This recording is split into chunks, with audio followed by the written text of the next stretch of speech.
السلام علیکم دوستوں، نالج ود ارسلان میں خوش آمدید دوستوں۔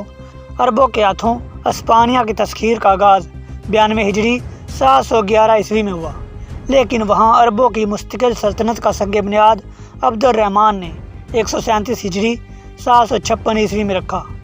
وہ دمشق کے اموی خلیفہ ہشام بن عبد الملک کا پوتا تھا۔ عبد الرحمن 5 برس کا تھا جب اس کے باپ معاویہ نے وفات پائی۔ دادا نے یتیم پوتے کو محبت اور ناز و نعمت سے پالا۔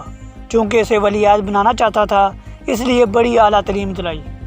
وہ 20 برس کا ہوا تو خاندان کے اقبال کا سورج ڈوب گیا۔ حکومت عباسیوں کے قبضے میں چلی گئی۔ اموی خاندان کے بہت سے لوگ مارے گئے۔ عبد الرحمن جان بچا کر شام سے نکلا اور سخت مصائب و خطرات جھیل کر مراکش پہنچا۔ کوئی سامان پاس نہ تھا، ایک وفادار غلام کے سوا کوئی آدمی ساتھ نہ تھا۔ لیکن جواں مردی اور اعلیٰ ہمتی کا یہ عالم تھا کہ نظر تاج و تخت کے سوا کسی چیز پر نہ جمتی تھی۔ ایک معمولی کشتی میں سوار ہو کر مراکش سے اسپانیہ پہنچا۔ وہاں کچھ لوگ اموی خاندان کے شہزادے کا نام سن کر ساتھ ہو گئے، لیکن قرطبہ کے حاکم نے مقابلے کی ٹھانی۔ عبد الرحمن نے بے سر و سامانی کے باوجود اسے شکست دی۔ پھر سارے اسلامی علاقوں کو ایک مرکز کے ماتحت لا کر اس میں بادشاہی کی بنیاد رکھی، جو 350 سال تک قائم رہی۔ یورپ اس کی ہیبت سے لرزتا تھا۔ اس اموی عہد میں جو عمارتیں بنی، ان کے نظیر کوئی دوسرا ملک آج تک پیش نہ کر سکا۔ ان میں سے صرف ایک مسجد باقی ہے۔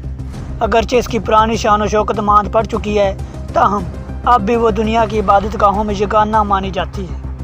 عبد الرحمن کی عظمت سے کون انکار کر سکتا ہے کہ باپ دادا کی سلطنت چھن گئی، کوئی بھی قابل ذکر چیز پاس نہ رہی۔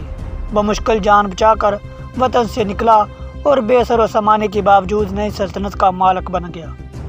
لیکن اس کی سیرت کا جو پہلو خاص توجہ کا مستحق ہے، یہ ہے کہ بہت بڑی سلطنت کا فرمانروا ہوتے ہوئے بھی اس نے عربی سادگی اور بے تکلفی قائم رکھی۔